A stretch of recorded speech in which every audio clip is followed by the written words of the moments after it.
Quem tem medo do feminismo negro? Por Djamila Ribeiro. Editora Companhia das Letras. Introdução: A Máscara do Silêncio. O feminismo negro não é uma luta meramente identitária, até porque branquitude e masculinidade também são identidades. Pensar feminismo negro é pensar projetos democráticos. Hoje afirmo isso com muita tranquilidade, mas minha experiência de vida foi marcada pelo incômodo de uma incompreensão fundamental. Não que eu buscasse respostas para tudo. Na maior parte da minha infância e adolescência não tinha consciência de mim. Não sabia porque sentia vergonha de levantar a mão quando a professora fazia uma pergunta, já supondo que eu não saberia a resposta. Por que eu ficava isolada na hora do recreio? Por que os meninos diziam na minha cara que não queriam formar par com a, neguinha na festa junina? Eu me sentia estranha e inadequada e, na maioria das vezes, fazia as coisas no automático, me esforçando para não ser notada. Aprendi a jogar xadrez aos 6 anos, na União Cultural Brasil-União Soviética, lugar onde os comunistas da cidade de Santos levavam seus filhos para fazer cursos ou para se divertir nos fins de semana. Aos 8, fiquei em 3º lugar no torneio da cidade. Lembro que senti vergonha durante a premiação, com todas aquelas pessoas me olhando. Meu nome saiu no maior jornal da cidade e meu pai o mostrava orgulhoso a todos que iam à nossa casa. Mas todo dia eu tinha que ouvir piadas envolvendo o meu cabelo e a cor da minha pele. Lembro que nas aulas de história sentia a orelha queimar com aquela narrativa que reduzia os negros à escravidão, como se não tivessem um passado na África, como se não houvesse existido resistência, quando aparecia a figura de uma mulher escravizada na cartilha ou no livro. Sabia que viriam comentários como, olha a mãe da Djamila aí. Eu odiava essas aulas ou qualquer menção ao passado escravocrata. Me encolhia na carteira tentando me esconder. Em casa, a situação era outra. Eu gostava da atenção, me sentia segura. Soltava meus cabelos crespos, era falante e até pretensiosa. Gostava de ler e brincar como qualquer criança. No prédio onde cresci, éramos a única família negra. Morávamos no apartamento número 1 e sempre que alguém fazia uma traquinagem, culpavam, os neguinhos lá da frente, embora na maioria das vezes nem tivéssemos participação no caso. Mas morar no térreo tinha suas vantagens. Foi da janela do meu quarto, que dava para a rua, que ouvi uma conversa entre um dos moradores do prédio e uma vizinha de 12 anos. Enquanto regava o pequeno jardim que monopolizava, esse senhor perguntou à menina quando ela iria ao seu apartamento de novo para brincar, se sentar no colo dele. Evito aqui a expressão que, de fato, usou por considerá-la ofensiva demais. Contei tudo para minha mãe e descobriram que não somente aquele senhor abusava dela, mas também o pastor de uma igreja próxima. Houve uma tentativa de me desmentir, argumentando que eu era muito nova e não havia entendido direito, mas depois daquele dia eles quase não foram mais vistos no prédio. Neguinha lá da frente tinha se mostrado muito mais esperta do que eles. Por mais que eu tirasse boas notas, fosse saudável e inteligente, uma sensação de inadequação sempre me perseguia, assim como em A Náusea de Sartre, em que o enjoo do personagem passava temporariamente ao ouvir Billie Holiday. Comigo isso acontecia quando ia visitar minha avó em Piracicaba, cidade natal de minha mãe, onde passei muitas das minhas férias. Dona Antônia sabia como ninguém me fazer sentir segura. Era a bezendeira das boas. No dia em que atendia, uma fila se formava a quarteirão afora e a gente precisava brincar na rua para não atrapalhar. Eu costumava ficar ouvindo embaixo da janela e sair correndo quando ela percebia. Até hoje guardo a memória olfativa da casa dela, um misto de boldo, incenso, de arruda, o feijão que só ela sabia fazer e o doce de abóbora com coco. Quando eu sentia dor de barriga, ela pegava uma erva do quintal e fazia um chá, hábito que tenho até hoje, com a diferença de que compro minhas ervas na feira. Ela me benzia e depois entregava a bebida. Se demorasse a passar, ficava apertando minha barriga enquanto murmurava algo inaudível. Devo ter mentido algumas vezes quanto à dor de barriga só para dormir enquanto ela me massageava. Minha avó gostava de trançar meus cabelos, diferente da minha mãe, que não tinha muita paciência. Com ela, o processo podia levar gostosas horas. Cuidadosamente, ela separava meus cabelos em mechas, passava Iamasterol, cujo cheiro eu amava e me foi familiar por décadas. Penteava gentilmente cada mecha e só depois trançava. Desconfio que desfazia algumas, alegando que não tinha ficado boas, só para prolongar aqueles momentos. Por ser, aspas, a neta de Santos, que não via com tanta frequência, eu sempre dormia com ela quando ficava na sua casa. Acordava com o cheiro do café e deparava com a mesa farta. Aspas, como você está muito magra, minha avó dizia, e eu obedecia. Uma vez ela foi a uma excursão para a Aparecida do Norte e me levou junto. Como ela já havia comprado o pacote antes da minha ida para a sua casa, passei a viagem ora no chão do ônibus, encostada em seus pés, ora no seu colo. Não havia poltrona para mim, mas ela fizera questão de que eu fosse também. Minha avó sempre insistia para que meus tios me levassem para passear, comprassem doces, me mimassem, cortassem cana para eu mascar ou pegassem manga verde do pé, que ela preparava com sal. Com vovó, toda a dor e qualquer sentimento de inadequação ou medo passavam.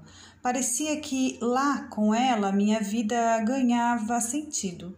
Eu tinha prazer em sentir o vento no rosto quando saía para empinar pipa na escola agrícola, ou enquanto aguardava ansiosamente seus atendimentos acabarem para ser benzida também. Era a única que podia mexer no rádio-relógio com o telefone sem fio que uma das pessoas que atendia havia lhe dado. Se ia a Santos nos visitar, eu não queria sair de perto dela e chorava quando ela ia embora, assim como chorava quando precisava voltar de Piracicaba. Sabia que não teria mais a minha Billie Holiday para me tirar daquela náusea que eu não sabia nomear. Vó Antônia faleceu quando eu tinha 13 anos. Ela fora picada por um barbeiro na infância, desenvolvera a doença de Chagas e vivera com um marca-passo boa parte da vida. Eu me recordo claramente do dia em que recebi a notícia de sua morte. Havia ganhado um par de patins do meu pai e brincava de me apresentar com um amigo. Ligaram de Piracicaba e deram a notícia. Meu irmão foi me contar.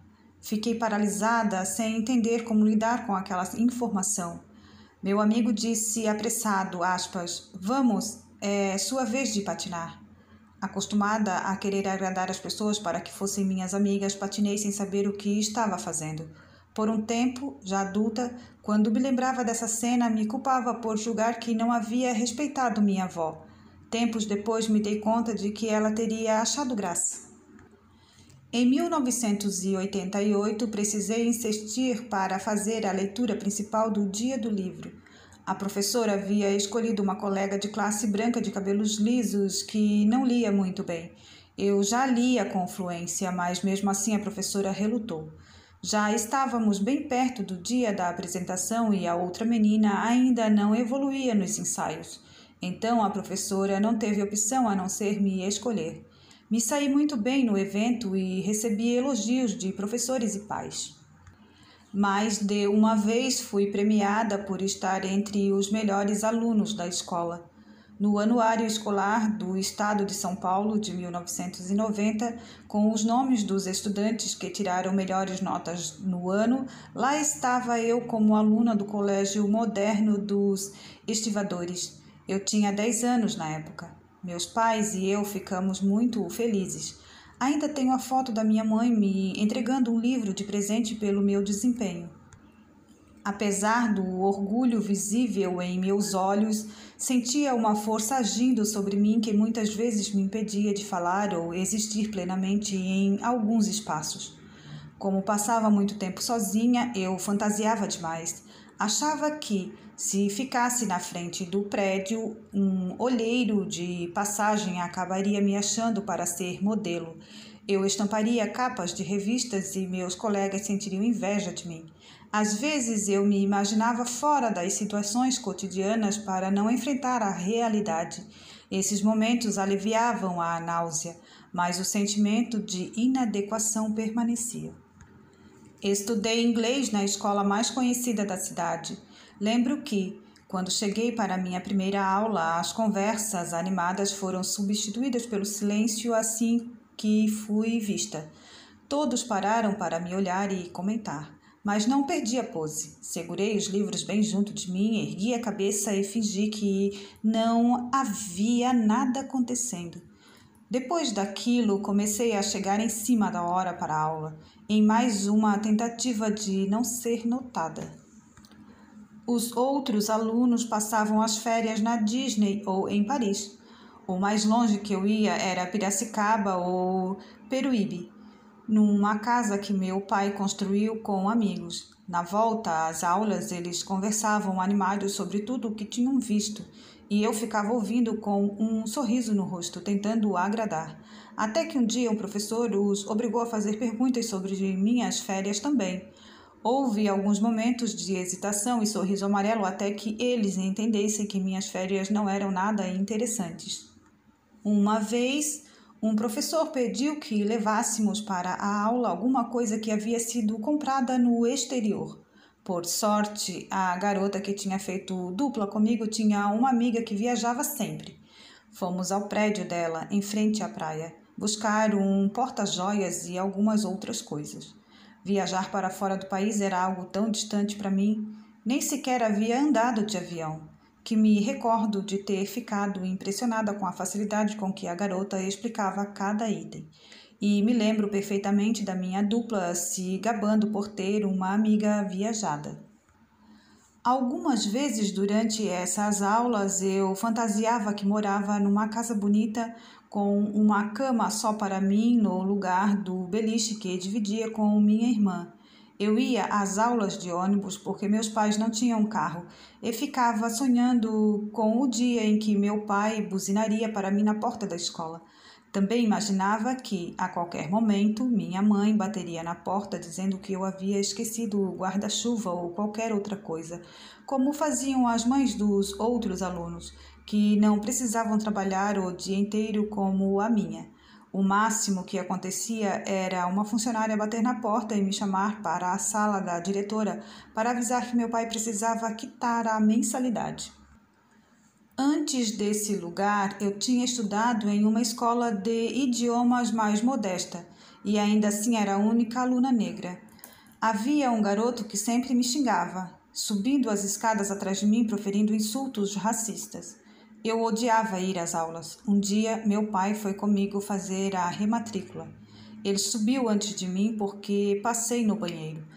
Quando o garoto me viu, correu atrás de mim para recomeçar seu ritual macabro. Ri por dentro. Fui subindo vagarosamente as escadas em vez de quase correr como sempre fazia para me livrar dele.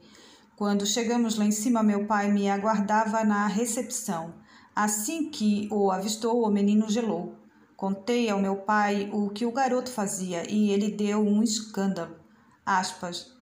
Pago a mesma merda que o pai desse moleque. Essa situação não pode se repetir.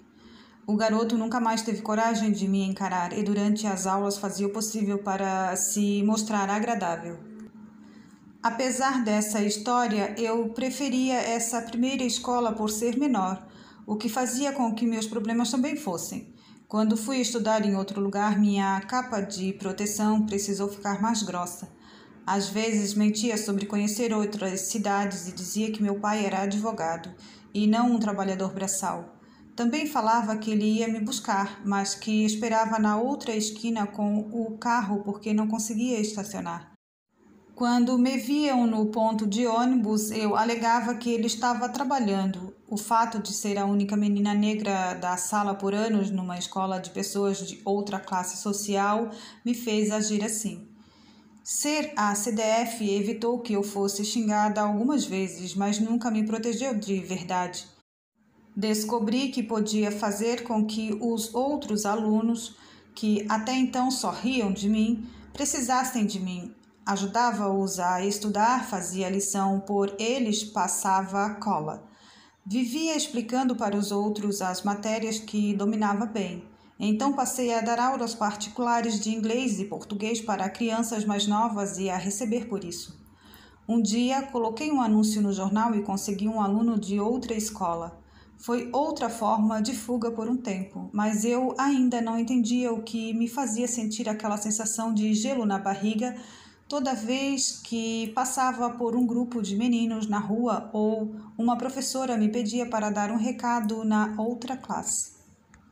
Meu pai, autodidata e militante comunista e do movimento negro, exigia que tirássemos boas notas e nos obrigava a ir à escola sem falta.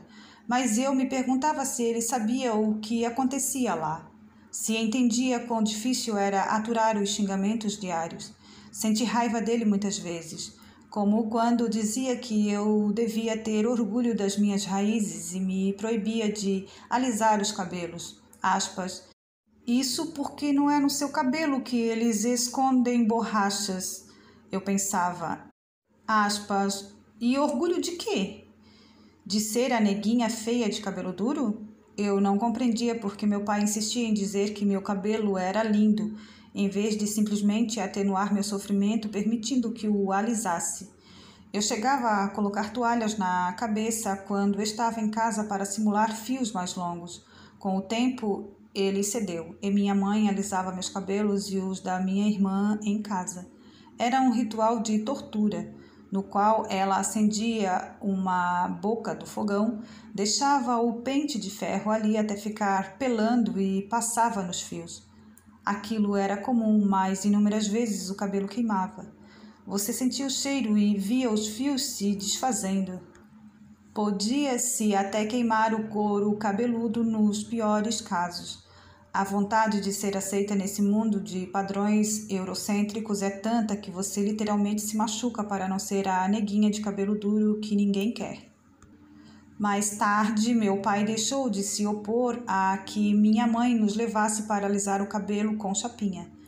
A cabeleireira passava a Enê um produto capilar, depois o pente e a chapinha, que na época também se esquentava no fogo. A primeira vez que saí de lá chacoalhando meus cabelos para um lado e para outro foi um grande momento de felicidade. Assim como quando, depois de rodar a cidade, meu pai finalmente encontrou uma boneca negra para me dar de presente, já que as meninas do prédio implicavam comigo porque brincava de ser mãe de uma boneca branca. Até hoje me lembro do cheiro dessa boneca, talvez o único brinquedo que não quebrei e que guardei por anos. Com o passar do tempo, as técnicas de tortura foram mudando.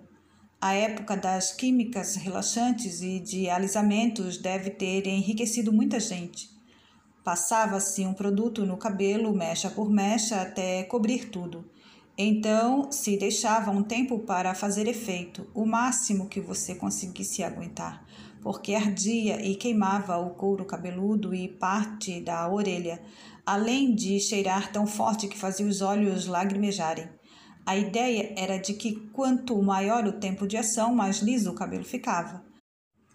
Até hoje lembro de ter me feito de desentendida no ônibus ou em qualquer espaço coletivo quando alguém reclamava do cheiro forte de química no ar. Por mais que eu fizesse escova após os procedimentos que, com o passar dos anos, foram se aperfeiçoando, meus cabelos nunca ficavam como eu fantasiava, como os da moça da capa de revista. Mesmo assim, era reconfortante ir à escola levando um pente para ficar deslizando pelos cabelos como as meninas brancas faziam, até a magia sumir com a lavagem. A sensação de não pertencimento era constante e me machucava, ainda que eu jamais comentasse a respeito. até que um dia, num processo lento e doloroso, comecei a despertar para o entendimento. Compreendi que existia uma máscara calando não só minha voz, mas minha existência. Depois de passar na faculdade de jornalismo, comecei a procurar um emprego. Apesar de falar inglês, ser medalhista de xadrez e ter recebido prêmios escolares, uma amiga da minha mãe me ofereceu uma vaga de auxiliar de serviços gerais na empresa de que era gerente para me ajudar. Eu limpava e servia café, mesmo tendo currículo melhor do que os das moças que trabalhavam no escritório. Minha mãe não queria que eu fizesse aquilo e perpetuasse o ciclo da exclusão, mas insisti. Chegava na faculdade cheirando a água sanitária, mas numa época anterior às políticas afirmativas importantes, como as cotas raciais e o ProUni, por exemplo. Trabalhar para pagar a mensalidade era a única opção. Meu pai, que era estivador e estava perto de se aposentar, não soube do meu trabalho. Ele sempre dizia que se matava de trabalhar na estiva para que nós tivéssemos mais oportunidades, e eu não podia contar a ele que seu esforço, por mais digno que fosse, tinha sido barrado pela estrutura racista da sociedade. Antes desse emprego, eu havia trabalhado numa barraca de pastel, o que fez com que ele ficasse meses sem falar comigo. Então decidi não deixá-lo saber que a máscara, a mesma que o fez perder muito, também me excluía das oportunidades. Apesar disso, a cada intervalo entre uma varrida e uma passada de pano no vaso sanitário, eu lia. Quando saía para almoçar, eu lia. Ia à praia contemplar o mar e, com o vai-vem das ondas, lembrava os poemas, aspas, Mulher Fenomenal e, aspas, Ainda assim eu me levanto, de Maya Angelou, que não me deixava esmorecer. Aspas, acima de um passado que está enraizado na dor, eu me levanto. Eu sou um oceano negro, vasto e irrequieto. Indo e vindo contra as marés, eu me levanto. Deixando para trás noites de terror e medo, eu me levanto. Em uma madrugada que é maravilhosamente clara, eu me levanto. Trazendo os dons que meus ancestrais deram, eu sou o sonho e as esperanças dos escravizados. Eu me levanto, eu me levanto, eu me levanto. Aspas. O chefe gosta muito do seu café. Em time que se está ganhando, não se mexe. Foi assim que a gerente me negou a oportunidade de mudar de cargo e então resolvi que era hora de mudar o placar. Minha mãe havia falecido fazia pouco tempo e, em homenagem a ela, pedi demissão. Enquanto cuidava do meu pai no hospital, que adoeceu logo depois da minha mãe, conheci a Casa da Cultura da Mulher Negra. Foi lá que tive a primeira oportunidade de um trabalho que valorizava a minha formação, oferecida por mulheres negras feministas de fato. Redescobri minha força. Trabalhei quase 4 anos na biblioteca da Casa de Cultura, onde entrei em contato com Bell Hooks, Carolina Maria de Jesus, Lima Barreto, Sueli Carneiro, Alice Walker e Toni Morrison. Fui aprendendo a falar por outras vozes e me enxergar através de outras perspectivas. Quando fiquei grávida aos 24 anos, me libertei da tortura do alisamento, já que não podia usar química. Meus cabelos foram voltando ao natural e pude sentir novamente sua textura gostosa. Eu não queria mais me esconder, não queria ser invisível. As autoras e os autores que eu lia haviam me ajudado a recuperar o orgulho das minhas raízes. Reconfigurar o mundo a partir das perspectivas deles me ajudou a finalmente me sentir confortável nele. Foi um divisor de águas na minha vida. Só então compreendi porque muitas vezes eu não me identificava com um feminismo dito universal, porque as especificidades das mulheres negras não eram consideradas. Aquelas autoras tinham denunciado a invisibilidade das mulheres negras como sujeito do feminismo, e outras se juntaram a elas.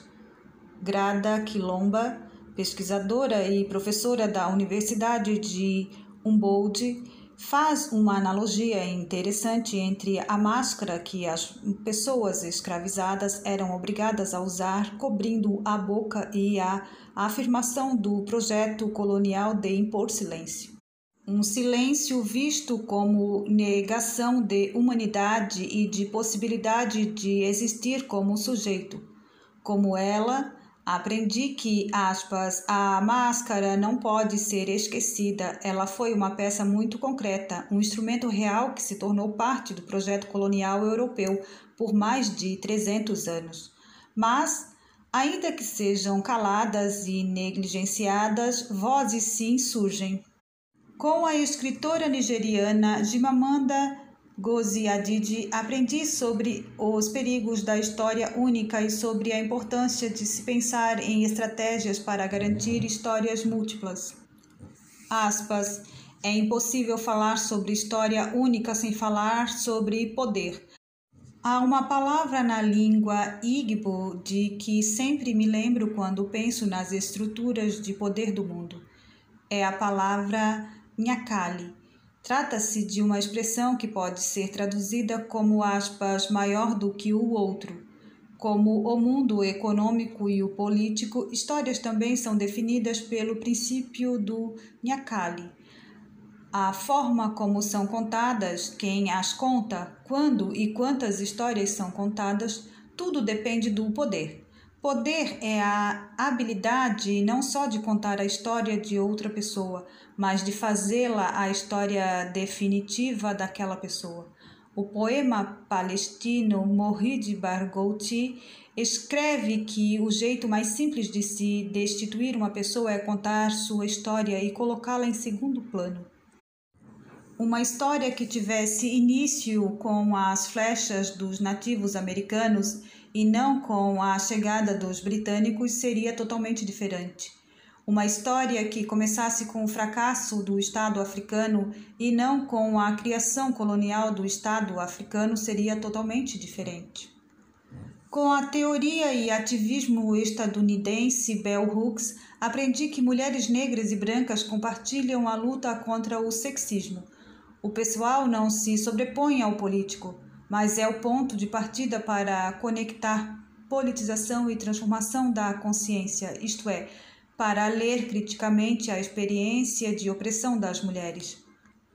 Seu primeiro livro sobre feminismo, Ain't I Woman?, de 1981, foi inspirado no famoso discurso homônimo da ex-escrava Sojourner Truth, proferido na Convenção dos Direitos das Mulheres de Ohio em 1851.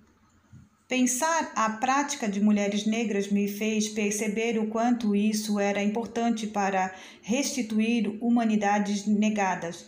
Tudo o que aprendi na luta política do dia a dia e nas organizações em que atuei foi essencial para meu crescimento e minha missão no mundo. Dar aulas em cursinhos comunitários e trabalhar como voluntária em ações sociais me ensinou tanto quanto os textos que li na universidade. Foi também com Hooks que aprendi a entender o papel fundamental da mulher negra na teoria feminista ao questionar o patriarcado racista. Ela ainda me ensinou a diferença entre identidade vitimada e resistência militante, mostrando o quanto as mulheres negras vêm historicamente entendendo a necessidade de construir redes de solidariedade política em vez de fixar numa narrativa imutável de não transcendência. Outra coisa que me marcou muito foi a declaração que a escritora brasileira Conceição Evaristo me deu em entrevista à Carta Capital em 2017. Aspas, nossa fala estilhaça a máscara do silêncio. Penso nos feminismos negros como sendo esse estilhaçar, romper, desestabilizar, falar pelos orifícios da máscara. Por meio do meu trabalho na biblioteca e dos textos que escrevi para a revista da ONG, tive oportunidades únicas de identificar a máscara e me fortalecer para poder falar pelos orifícios dela. Não dá para lutar contra o que não se pode dar nome. Como no Brasil todos os documentos relacionados à escravidão foram queimados, não temos como saber de onde viemos, se da Nigéria ou de Guiné-Bissau. E, quando não se sabe de onde vem, é mais fácil ir para onde a máscara diz que é seu lugar. Conhecer minha história, a história dos meus antepassados, me possibilitou romper com a história única e identificar tudo aquilo de negativo que havia sido dito sobre pessoas como eu. Ler O Olho Mais Azul, de Toni Morrison, escritora estadunidense e Prêmio Nobel de Literatura, foi outra pequena revolução. Aspas, o amor nunca é melhor do que o amante.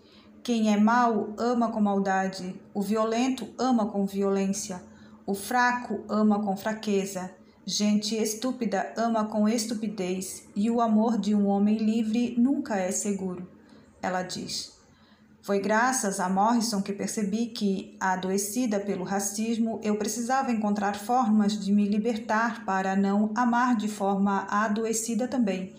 Entendi que o amor, por mais que me tivesse sido negado de várias formas, era um direito, e que viria a partir do momento em que eu tivesse coragem de olhar para dentro de mim com sinceridade para retirar o mal que fora colocado ali com tanto silenciamento. A médica e ativista Jurema Werneck, uma das organizadoras de O Livro da Saúde das Mulheres Negras, um dos primeiros que li trabalhando na Casa de Cultura, não deve saber o quanto essa obra me fez perceber que precisava pedir ajuda. Em um dos artigos reunidos no livro, uma mulher relata sua experiência de dor e de como a terapia foi importante para ela. Eu tinha perdido mãe e pai em anos consecutivos havia pouco tempo, e ler aquele texto me ensinou que a construção da mulher negra como inerentemente forte era desumana. Somos fortes porque o Estado é omisso, porque precisamos enfrentar uma realidade violenta. Internalizar a guerreira, na verdade, pode ser mais uma forma de morrer. Reconhecer fragilidades, dores e saber pedir ajuda são formas de restituir as humanidades negadas. Nem subalternizada, nem guerreira natural, humana. Aprendi que reconhecer as subjetividades faz parte de um processo importante de transformação. Então, julguei ter sido benéfico o afastamento dos meninos, porque aproveitei minha solidão lendo, fazendo caminhadas pela praia ou contemplando o mar, uma das minhas atividades favoritas. Ficar sozinha me fez olhar para mim e não aceitar minha realidade, principalmente depois de ler Morrison. Sempre existirá uma busca para além daquilo que a vida me oferecia. Quando li Alice Walker, tive certeza de que merecia mais. A autora de A Cor Púrpura e de Amor e Desespero, história de mulheres negras, com suas narrativas tão contundentes, tornou-se uma fonte de inspiração ao escrever sobre mulheres que, de algum modo, transpuseram os ciclos de violência a que foram submetidas. Com ela, aprendi o significado de sisterhood, a irmandade entre mulheres, quando a personagem Chuck enxerga a beleza e desperta o amor por Celie, cantando para ela aspas, Miss Cillie's Blues. Foi nesse momento que desenvolvi uma relação muito forte com a música. Assisti a um documentário chamado Cantando a Liberdade, no qual se retrata a influência da música sobre os ativistas do movimento pelos direitos civis como uma forma encorajadora de luta. Aspas. A Changer is Gonna Go, na voz de Otis Redding. Aspas, Respect, de Aretha Franklin. Aspas, de Greatest Love of All, de Whitney Houston e Conselho, de Almir Guineto. Me salvaram muitas vezes, como a afirmação metafísica da liberdade. O que aprendi com cantoras e cantores de blues e samba foi mais profícuo do que o que aprendi com muitos textos. Também foi o feminismo negro que me ensinou a reconhecer diferentes saberes, a refutar uma epistemologia mestre, que pretende dar conta de todas as outras. O saber da minha avó benzedeira é um saber como qualquer outro. Até hoje sei que chá de boldo é infalível para curar ressaca e que álcool com arnica cicatriza picadas de mosquito. Valorizar o saber das Ialorixás e dos Babalorixás, das parteiras dos povos originários, é reconhecer outras cosmogonias e geografias da razão. Devemos pensar numa reconfiguração do mundo a partir de outros olhares, questionar o que foi criado a partir de uma linguagem eurocêntrica. Fui iniciada no candomblé aos 8 anos e os saberes que me constituem também advêm de orixás. Logo depois da minha iniciação, precisei usar roupas brancas e turbantes na escola. Virei motivo de piada e fui constantemente chamada de macumbeira. Mas o pior foi quando um menino arrancou meu turbante na hora do recreio e todos viram minha cabeça raspada. Foi um momento constrangedor que me fez negar minhas origens. Passei a odiar a acompanhar minha mãe nas cerimônias e nos trabalhos na praia. Morria de vergonha de ser vista por algum conhecido. Fui induzida a não gostar daquilo. A máscara me afastou desses saberes durante anos, da mesma forma que me impediu de assumir meus cabelos. Só em 2013, após pouco mais de uma década distante do candomblé, já segura e despida dos medos colonizadores, regressei ao meu espaço do sagrado. Há alguns anos houve uma campanha com o nome, quem é de axé diz que é, reforçando que assumir-se do axé também é um ensinamento importante para quebrar estereótipos e difamações. Exu, por exemplo, que tantos temem, não é o demônio, mas o senhor dos caminhos. Não existe demônio no candomblé. Trata-se de uma invenção cristã. Iemanjá é, na verdade, negra, como todos os orixás, já que se trata de uma religião criada por negros. Aprendemos que Oxum, antes de cuidar dos seus filhos, limpa as suas joias. O candomblé ainda ensina que não há problema algum em ser sensual, quando não se é fixado neste lugar, que a criação das crianças não depende apenas do sacrifício da mãe, já que é preciso uma aldeia para fazê-lo, como diz o provérbio. Que os arquétipos trazidos pelos deuses e deusas dessa religião valorizam muitas qualidades que o mundo criado pelo colonizador demoniza. Que orixá não é santo em todos os sentidos e que isso pode ser libertador, posto que não existe culpa, outra invenção cristã. Entender a cosmogonia africana e outras geografias da razão foi um instrumento de empoderamento para mim, assim como ler Patricia Hill Collins me fez enxergar a importância de tirar proveito do lugar de marginalidade que nos foi imposto. Isso é fundamental para entender que o não lugar de mulher negra pode ser doloroso, mas também potente, pois permite enxergar a sociedade de um lugar social, que faz com que tenhamos ou construamos ferramentas importantes de transcendência. Talvez aí eu tenha percebido a estratégia de ver a força da falta como mola propulsora da construção de pontes. Alguns anos depois, passei na Faculdade de Filosofia na Universidade Federal de São Paulo, o que depois levaria a um mestrado em Filosofia Política. Não foi fácil. Minha filha tinha 3 anos, eu morava em Santos e o campus em que o curso era ministrado ficava em Guarulhos. A barreira da vez foi o sexismo, porque muitas pessoas da minha família foram contra eu voltar a estudar sendo mãe.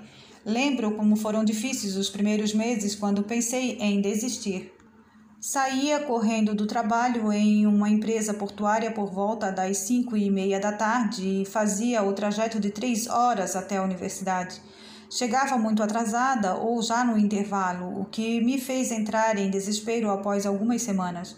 Não havia a menor possibilidade de ir e voltar todos os dias de Santos, então resolvi pedir demissão e seguir meu sonho. Por muito tempo não recebi o devido apoio do meu então companheiro, mas seguia em frente. Passava 4 dias por semana em Guarulhos e descia às quintas à noite para Santos. No segundo ano da faculdade, passei na prova do Estado de São Paulo para lecionar filosofia no ensino médio e pude pagar minhas despesas com o curso. Ficar longe da minha filha não era fácil, mas ainda que sentisse minha falta, me admirava. Nessa época, eu e alguns colegas fundamos o MAPO, Núcleo Interdisciplinar de Estudos em Raça, Gênero e Sexualidade da Unifesp. Também organizávamos debates sobre esses temas, já que eram poucos os professores que os abordavam nos cursos. Graças a esse grupo, descobri a antropóloga Lélia Gonzalez, importante intelectual negra que foi professora da PUC-Rio. Sua coragem em refutar a epistemologia dominante me encorajou a estudar filósofas mulheres numa área tão masculinista. Lélia foi uma grande demolidora de máscaras no Brasil. Num artigo fundamental, aspas, Racismo e Sexismo na Cultura Brasileira, ela afirma que fomos tratadas como infãs, aquelas por quem se fala que não falam por si só. Criticando a ciência moderna como padrão exclusivo para a produção do conhecimento, Lélia via a hierarquização de saberes como produto de classificação racial da população, uma vez que o modelo valorizado como universal é branco. Ela denunciava o racismo epistêmico e a invisibilidade das produções acadêmicas de mulheres negras. Segundo Lélia, o racismo se constituiu, aspas, com a ciência da superioridade eurocristã, branca e patriarcal, na medida em que se estruturava o modelo ariano de explicação. Sua crítica pode ser entendida às teorias feministas centradas na raça branca, branquitude. Nos anos de 1980, Lélia já identificava que as mulheres negras no espaço público em geral e no entretenimento e lazer, em particular no âmbito carnavalesco, eram vistas como mulatas.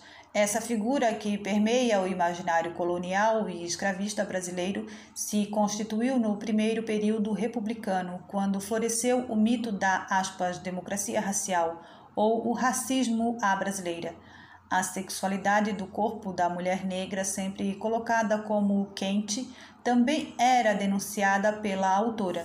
No entanto, ela percebia que havia outra leitura do corpo negro feminino combinada a essa. A imagem da doméstica assentada na mucama, a escravizada que trabalha no serviço da casa.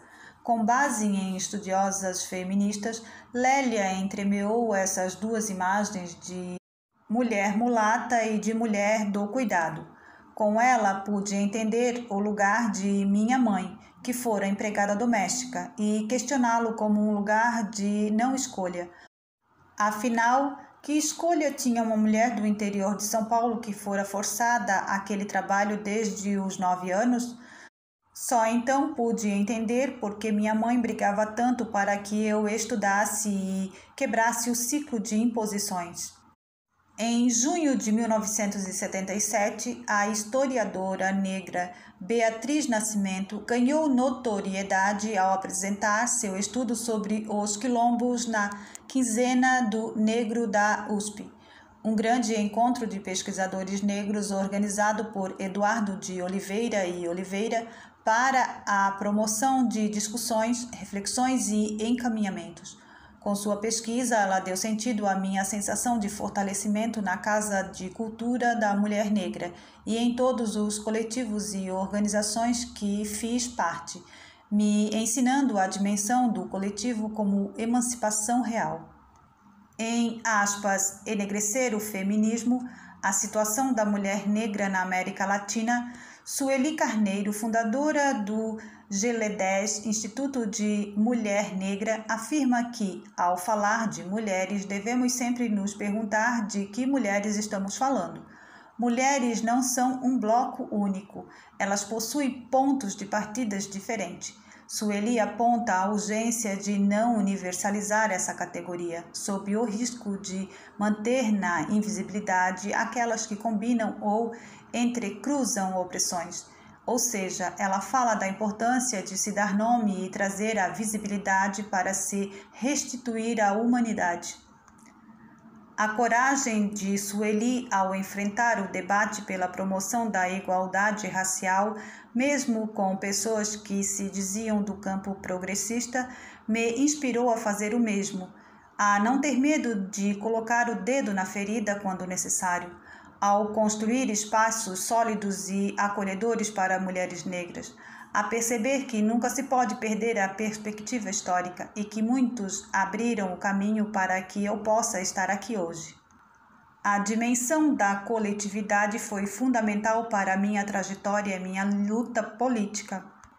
Sueli Carneiro tanto abriu portas para meu estudo de filosofia quanto me forneceu bases epistemológicas para que confrontasse o eurocentrismo. A repórter Monique Evelyn tem uma frase que me marcou muito, aspas, nunca fui tímida, fui silenciada. Quando a ouvi pela primeira vez, entendi perfeitamente o que me aconteceu durante anos. Senti esse mesmo silêncio vindo das instituições quando comecei a estudar sobre mulheres. Comecei a escrever para sites em 2013. Confesso que resisti no início, por receio da exposição. Até que conheci o Blogueiras Negras, portal que reúne artigos e textos de ativistas negras de diversas regiões do Brasil. Nesse espaço, me senti fortalecida para escrever a partir da perspectiva feminina negra. Em 2014, surgiu o convite para contribuir com o extinto blog Escritório Feminista da Carta Capital e, em 2015, me tornei colunista do site. Sempre enxerguei esse espaço como essencial para a disputa de narrativas. Meu objetivo, além de reagir a algumas questões do cotidiano, era dar visibilidade a autoras e obras ainda desconhecidas do grande público. Foi assustador no início. Ao mesmo tempo que algumas pessoas gostam, outras atacam, mas percebi que era um caminho sem volta. Pensar nessas novas epistemologias, discutir lugares sociais e romper com uma visão única não é imposição, é buscar por coexistência. Ao quebrar a máscara, estamos atrás de novas formas de sociabilidade que não sejam pautadas pela opressão de um grupo sobre outro. Ao pensar o debate de raça, classe e gênero de modo indissociável, as feministas negras estão afirmando que não é possível lutar contra uma opressão e alimentar outra, porque a mesma estrutura seria reforçada. Quando discutimos identidades, estamos dizendo que o poder deslegitima umas em detrimento de outras. O debate, portanto, não é meramente identitário, mas envolve pensar como algumas identidades são aviltadas e ressignificar o conceito de humanidade, posto que pessoas negras em geral e mulheres negras especificamente não são tratadas como humanas. Uma vez que o conceito de humanidade contempla somente homens brancos, nossa luta é para pensar as bases de um novo marco civilizatório.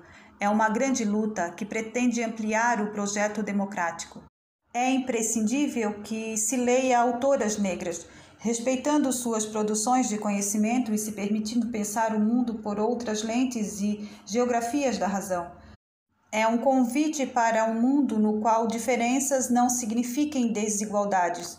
Um mundo onde existam outras possibilidades de existência que não sejam marcadas pela violência do silenciamento e da negação. Queremos coexistir de modo a construir novas bases sociais. No fim, nossa busca é pelo alargamento do conceito de humanidade.